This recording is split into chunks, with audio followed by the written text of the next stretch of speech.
Welcome to the Slop Farm. Enjoy the video. You start inside Fortnite settings, so open settings, then go to touch or controller where layout lives. Once there, tap Edit HUD or Customize Layout to enter placement mode. This reveals every button. Make sure Advanced Edit is enabled if you want finer control, because default drag can be coarse. You'll see transparency and anchors.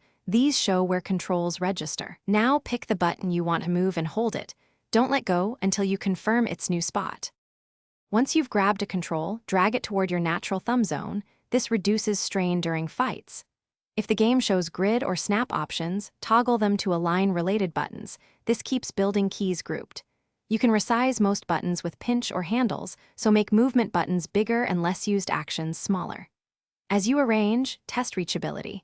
Imagine rapid edits, jumps, and builds. When multiple buttons overlap, separate them slightly. This prevents accidental presses when your thumb slides.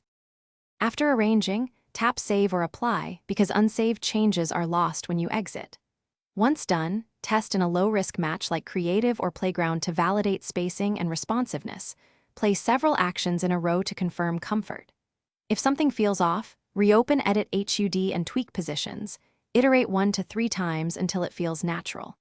If buttons won't move or are unresponsive, make sure the game is updated, clear app cache, or reset to default, then redo the layout. Thanks for watching. Consider subscribing if we helped you today.